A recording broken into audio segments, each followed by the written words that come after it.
श्री शिवाय नमस्तुभ्यम। हम सबको पता है कि 15 मई को बुधवार की अष्टमी का बहुत ही प्यारा सा दिन है। मेरे पास बहुत ज़्यादा मैसेज आए, भैया बुधवार की अष्टमी पे जो हरे मूंग का और पीपल के पत्ते के ऊपर ओम लिखने वाला उपाय है उसे एक बार आप ठीक से समझा दें। तो पूज्य गुरु जी की कथा से सुन के बहुत अच्छे से आपको बताऊंगा। अगर इस उपाय को अपने पूरे नियम के साथ कर लिया ना तो आपकी जो मनोकामना होगी वो मात्र 24 घंटे के अंदर पूरी ज़रूर हो जाएगी। ठीक है ना, बहुत ही ध्यान से समझने की कोशिश करेंगे। सबसे पहले हम लोग ये बात कर लेते हैं कि इस उपाय को अगर आप करते हो या करने जाते हो तो आपको फ़ायदा क्या होता है। तो हरे मूंग के इस उपाय से आपके घर में जो निगेटिव एनर्जी प्रवेश कर चुकी है ना, जैसे आपके घर में अगर निगेटिव एनर्जी आएगी तो आपके घर में लड़ाइयाँ होंगी, लोग बीमार पड़ेंगे, माँ लक्ष्मी का वास नहीं होगा और पूरा घर परेशान रहेगा। तो उसी सब चीज़ों को ख़त्म करने का ये उपाय है। आपको लेना होगा इस तरीके से एक कटोरी। अब बहुत बड़ी कटोरी नहीं है, नई कटोरी आपको मार्केट से खरीद करके लेके आनी है। छोटी सी नई कटोरी चाहिए और उस नई कटोरी में आपको हरा मूंग डालना है ना। हरा मूंग डाल दिया। अब हरे मूंग को डालने के साथ में आपको लेना होगा गुड़ के टुकड़े। कितने? ज़्यादा नहीं, सिर्फ और सिर्फ 2 गुड़ के छोटे छोटे टुकड़े लेंगे। अब महादेव की एक और बहुत ही प्यारी सी चीज़ लेनी है, जो कि क्या है, बेलपत्र भी आपको लेना होगा। सिर्फ एक बेलपत्र और ज़्यादा नहीं लेना। जो ये कटोरी मैंने आपको दिखाई है ना, नई कटोरी में रखना है हरा मूंग। बहुत ज़्यादा मत रखना, थोड़ा सा भर करके रखेंगे छोटी सी कटोरी में। और उसके ऊपर पहले तो आपको 2 जो मैंने आपको बताया गुड़ के टुकड़े उसको रखना होगा, साथ ही साथ आपको उसी के ऊपर रखना है एक बेलपत्र, है ना।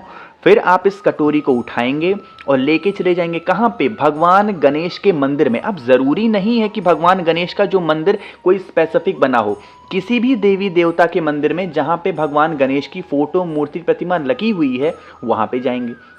अपने पूरे परिवार के हाथों से उस कटोरी को पहले स्पर्श कराना, एक बार टच करा लेना, ठीक है ना। टच कराने के बाद में भगवान गणेश के ही मंदिर में या फिर उनकी कोई भी फोटो मूर्ति प्रतिमा हो वहां पे लेके जाएंगे और उस कटोरी को मयूर ध्वज भगवान, कौन से भगवान, मयूर ध्वज भगवान के नाम से अगर आप रख करके चले आते हैं, यकीन मानिए लाइफ में कभी आपके घर में कोई निगेटिव एनर्जी प्रवेश नहीं करेगी। जो बुधवार की अष्टमी का दिन होता है बहुत शुभ माना जाता है, बहुत प्यारा माना जाता है। तो आप इस उपाय को जरूर करिएगा, खुद के लिए और अपने परिवार के लिए, ठीक है ना। चलो भाई आगे बढ़ते हैं अब इस वीडियो के हम लोग अपने दूसरे उपाय की तरफ। और ये जो दूसरा उपाय है वो भी आपको करना है हरे मूंग के साथ। लेकिन इस उपाय में बहुत ज्यादा नहीं लेना हरा मूंग, सिर्फ आपको 5 हरे मूंग को लेना है। अब बात करते हैं इस उपाय के बेनिफिट क्या होंगे। पहला उपाय तो निगेटिव एनर्जी को खत्म करने का था। जो दूसरा उपाय है हरे मूंग का, ये होगी आपकी बरसों पुरानी कोई भी ऐसी इच्छा है, मनोकामना है जो अधूरी रह जा रही है, तो उस इच्छा को पूरी करने का, ठीक है ना। समझने की कोशिश करेंगे। कितने हरे मूंग ले लिए आपने? 5 हरे मूंग को लिया। अब उन 5 हरे मूंग के साथ में आपको लेना होगा इस तरीके से तांबे का लोटा। ध्यान रखिएगा, तांबे के लोटे में जल कहां से भरेंगे, आपको अपने घर से जल भरना है और इसी जल के अंदर जो 5 हरे मूंग मैंने दिखाए उसको भी डाल देंगे, है ना। डाल दिया। अब इस कलश को अपने घर में 30 मिनट तक, यानी कि कम से कम आधा घंटे तक इस कलश को रख देंगे, है ना। रखने के बाद में क्या करना है, आप इस कलश को उठाएंगे और उठाने के बाद में पहुंच जाएंगे महादेव के मंदिर में। इस उपाय का नाम पहले समझ लो क्या है। इस उपाय का नाम है 7 बार जल चढ़ाने वाला उपाय, है ना। जो कलश आपके पास में है जिसमें आपने 5 हरे मूंग डाल रखे हैं, उस कलश का जो जल होगा वो आपको नंदी बाबा के उठे पैर पर 6 बार समर्पित करना। कितनी बार समर्पित करोगे? 6 बार।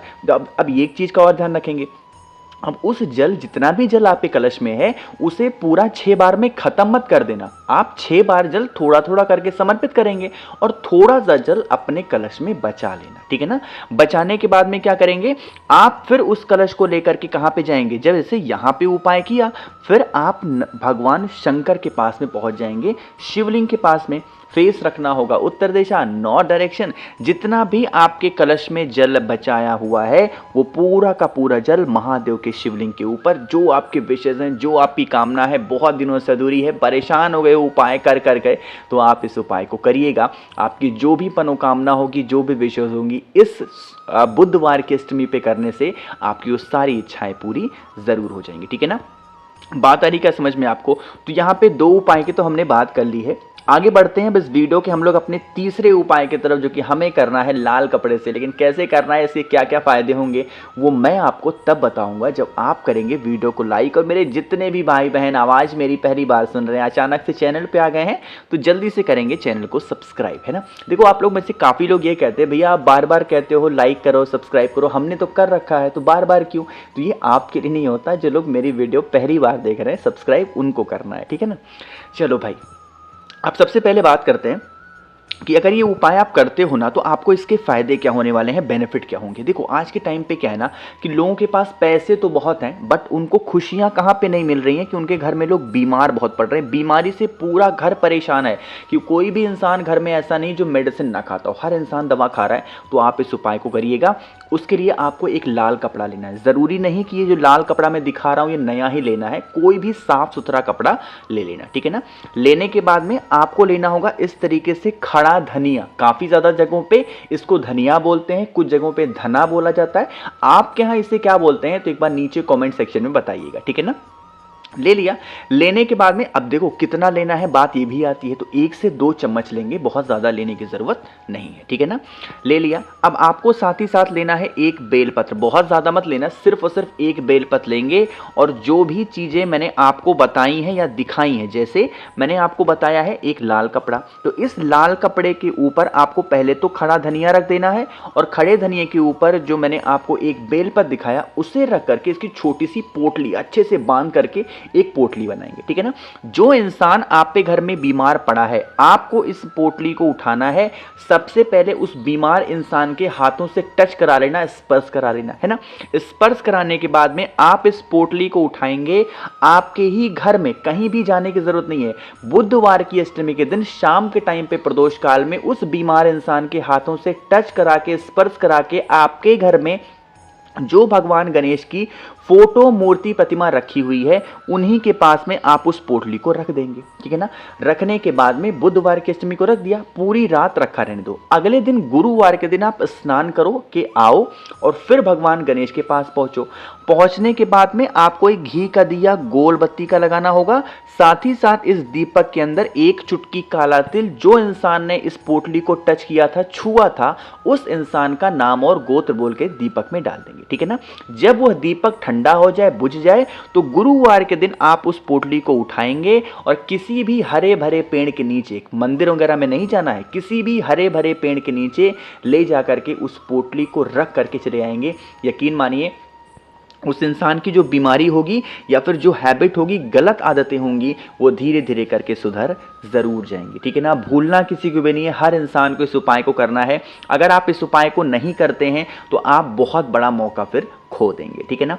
3 उपाय की तो हमने बात कर ली है। एक सबसे आखिरी और बहुत ही छोटे से उपाय की हम लोग बात करेंगे, जो कि चौथा उपाय है। और ये वही उपाय है जिसका इंतजार आप लोग कर रहे थे, पीपल के पत्ते के ऊपर ओम बनाने का। अब बात ये आती है कि भैया पीपल के पत्ते के ऊपर जो हम ओम बनाएंगे इसके बेनिफिट क्या होंगे, सबसे पहले वो बात कर लेते हैं। जैसे देखो आज के टाइम पे क्या हो गया, अगर आपको अपने घर में किसी भी इंसान को कंट्रोल करना है, कंट्रोल करने का मेरा मतलब ये नहीं होता कि कह दो कि एक पैर पे खड़े हो जाओ तो खड़े हो जाओ, कह दो दोनों हाथ खड़ा कर लो, नहीं, ये कंट्रोल नहीं होता। कंट्रोल का मतलब है कि अगर कोई भी इंसान गलत दिशा में चला गया है, संगति खराब हो गई है, चाहे आपके हस्बैंड हो, आपकी वाइफ हो, आपके बच्चे हों, कोई भी है, तो आपको लेना होगा इस तरीके से लाल चंदन या रोली कुमकुम। उसका क्या करेंगे, आपको इस तरीके से बनाना होगा, एक छोटी सी कटोरी में डाल करके गाढ़ा सा पेस्ट बनाना, ठीक है ना। बना लिया। बनाने के बाद में आपके पास में इस तरीके से एक पीपल का पत्ता होना चाहिए, चाहे नया हो, पुराना हो, नीचे गिरा हुआ हो, कहीं का भी हो। एक पीपल का पत्ता लेके आओ और उसी पीपल के पत्ते के ऊपर आपको उसी रोली या फिर कुमकुम से इस प्रकार से एक ओम का निर्माण करना है, जैसे मैंने कर दिया है ना। निर्माण किया। अब आपको इस पीपल के पत्ते को उठाना है, पूरे घर में लेकर के पहले तो घूम लेना। कहाँ पे, जितने भी रूम्स हो, जितने भी कमरे हो, उन सभी कमरों में लेकर के एक बार घूम लेंगे। और घूमने के बाद में इसे लेकर के किसी भी वट वृक्ष के नीचे जाना है, यानी कि बरगद पेड़ के नीचे जाना है। और इसी ओम वाले पीपल के पत्ते को अगर आप वहां पर रख देते हैं तो यकीन मानिए, आप जिस इंसान को कंट्रोल में करना चाहते हैं, जिस इंसान गलत दिशा में चला गया है और आप उसे वापस लाना चाहते हैं, तो बहुत ही ईजी और बहुत ही आसानी से उसे आप वापस ला सकते हैं। ठीक है ना, करिएगा ज़रूर सभी लोग, बहुत ही स्पेशल बहुत ही प्यारा सा उपाय है, आप सभी को ज़रूर करना चाहिए। ठीक है ना, तो भाई मैंने कोशिश की तो आप सभी लोगों को बहुत ही अच्छा प्यार से समझाने की। वीडियो पसंद आई हो तो लाइक करिए। अगर मेरे जितने भी भाई बहन मेरी वीडियोस को पहली बार सुन रहे हैं, आवाज़ मेरी पहली बार सुन रहे हैं, चैनल को सब्सक्राइब करिएगा। अगर आप लोग में से किसी को भी मुझसे फ़ोन पे बातें करनी है या मैसेज पे बातें करनी है तो आप हमें इंस्टाग्राम या फेसबुक पे फॉलो कर सकते हैं। उसके लिए आपको सर्च करना होगा द नेचुरल प्लैनेट 108, वहाँ पे हम लोग बहुत सारी बातें करेंगे। बाकी वीडियो को लाइक सभी को करना है और हाँ, चैनल ज़रूर सब्सक्राइब करिएगा। श्री शिवाय, नमस्तुभ्यम।